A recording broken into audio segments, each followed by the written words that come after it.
So recently, a bunch of unaired pilots found their way online, dating back to the 90s. What I want to do is look at these pilots and determine two things.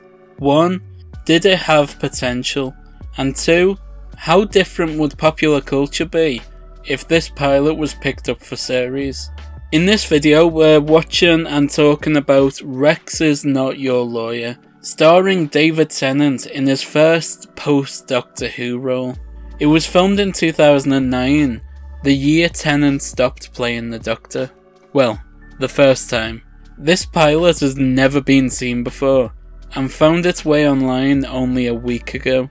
David Tennant plays Rex, a Chicago litigator who becomes so crippled with anxiety that he can't be a lawyer anymore. He has to coach his clients to represent themselves. Tennant has described this as a comedy drama, and it had a bit of a rocky start, constantly being delayed for one reason or another. The writers' strike pushed production back a bit, and they eventually got round to filming the thing in December of 2009, after the show was sold in 2007. So there was a lot of waiting about. Now, the cast in this is brilliant. We have David Tennant, Abigail Spencer, Jeffrey Tambor. All of them are brilliant. But anyway, let's delve into the first episode, and only episode, of Rex Is Not Your Lawyer. So this pilot, titled Mabel Howard's Wrongful Termination, focuses on a case involving a private school bus driver who had a kid on her bus cut open a seat with a knife. So she dragged him to the principal and they fired her for it. She wants to sue the private school, and Rex wants to help her win that case. Now, the first thing that I noticed about this show, aside from David Tennant's American accent, I feel like it's definitely got a lot better over the years. Listen to it. This is the knife I took from Jared. Resident Daniel Solano. The family has been notified and a homicide investigation is now underway. It's a bit odd, isn't it? It's not quite there yet. Anyway, the first thing I noticed was the text on the screen, hovering over his shirts and ties as he was picking them out. It's very Sherlock, you know, the BBC version. But this was filmed before that, so it's just a coincidence. In his monologue, Rex talks about how everyone has a loose bit of thread that can be used to completely unravel them. And Rex certainly knows how great he is, as his monologue tells us. He comes across as your typical slimy lawyer. We are then introduced to Abigail Spencer's character, Lindsay. She helps him out in court and is also engaged to him. David Tennant shows his face for the first time in the episode around the 2-minute mark, and I was surprised to see him without a beard. I know he doesn't have one at the moment because he's filming Good Omens. It really shouldn't have been as much of a jump scare as it was. I'm so used to Tennant with a beard by this point. Then Rex has a bit of a breakdown. He believes he's dying, so he starts giving a dramatic monologue like he's in a play all about him. Immediately, I want to say, this show feels very different to what I was expecting. It was actually quite funny hearing Rex's monologue. He's so overly dramatic that it's comedy. I think they knew that this show had a certain something. Apparently, on-set rumours at the time indicated that this show could begin filming its regular series within a matter of weeks after filming the pilot. All he needed was network approval. So bear in mind, when they were making this thing, they felt pretty sure that they'd be doing this show for a few years. It would have been great for David's career, breaking into Hollywood before his final episode of Doctor Who had even aired. But instead he had to wait a few years before Broadchurch came along. That show was a huge hit, and Americans loved it so much that they cast him in the American remake of it. Now his career's soaring, but it would have been interesting to see how different things could have been had this show been a success. We're then introduced to Jeffrey Tambor, his therapist, who essentially breaks up with him. I loved him on the Larry Sanders Show, he was fantastic. He comes back later, so we'll be talking about him a bit more then. Now, the school bus driver client comes to Rex and tells him that she doesn't need a lawyer. She just needs someone to tell him what to say.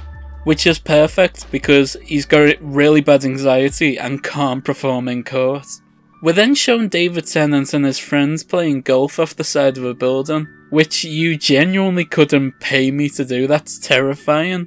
I don't trust that little flimsy safety net. Now, the original setting for this show when it was written was Chicago, but it was changed to LA prior to filming.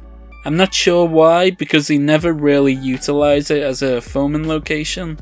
Most of these shots could easily be filmed in any city, and I don't think anyone would notice.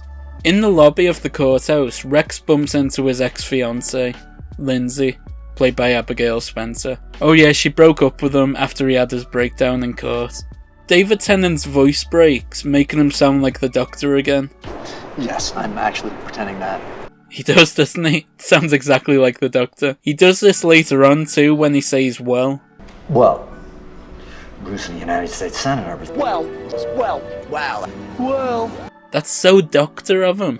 I suppose he was still in Doctor Who mode, since he finished filming that not long before this. Rex is facing off against Lindsay in a court case with the school bus driver. He's more of a coach, really, standing on the sidelines and giving advice. After a few comedy hijinks in the courtroom, we cut to a scene by the seaside with Rex's mum. Oh look, a bow tie. Bow ties are cool. This could genuinely be a scene from the American remake of Broadchurch dropped into this pilot, and I genuinely wouldn't be able to tell the difference. He's even wearing the same colour tie he wore on that show. Rex goes to dinner with his therapist, who apologises for breaking up with him. He's now dating Rex's mother, giving me strong vibes of how Pam reacted when Michael started dating her mother. David Tennant says "where's your bow tie" to his mum. It's a shame they reused the American accent for this, because YouTubers like Babblecolor could have made some great multi-Doctor crossovers using this one sound clip. Where's your bow tie? Why do I have to wear my bow tie? Bruce, one of Rex's best friends and a fellow lawyer, asks permission to start dating Lindsay, his ex-fiancée. This betrayal gives him the kick he needs to get involved again, asking questions in a deposition. Now, I'm glad this happened, because David Tennant doesn't have an awful lot to do in this pilot.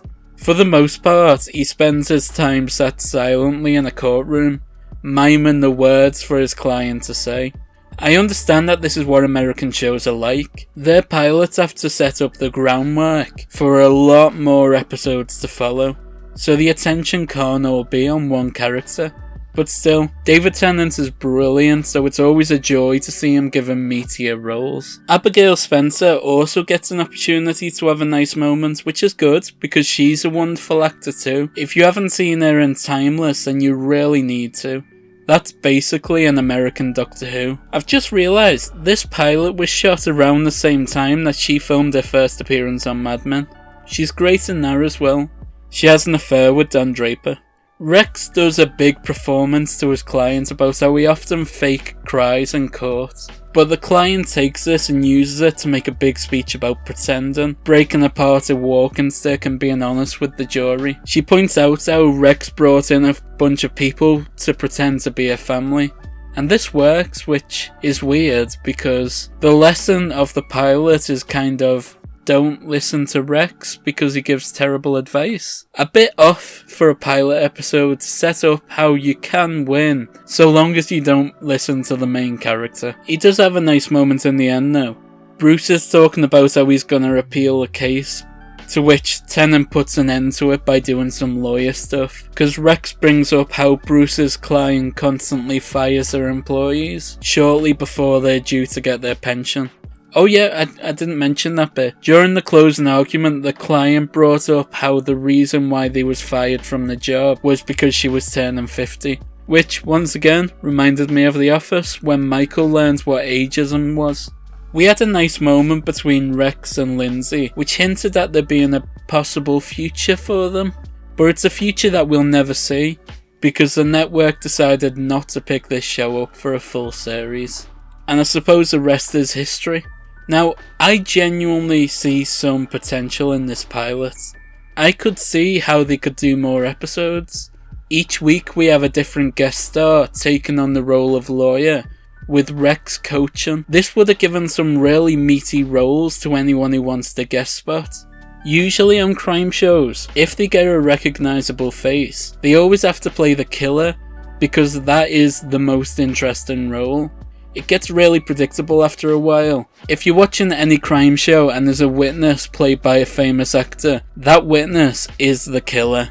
But this premise allows for huge actors to step in and do something a little different.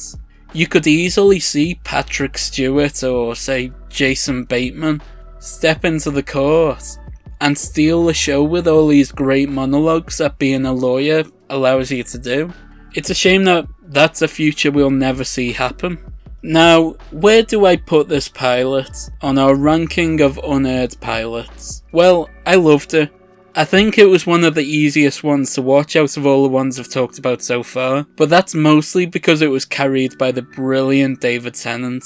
The script wasn't as solid as the one for Times Square, but it was better than Freshman, so I'm gonna put it in second place. That's pretty good.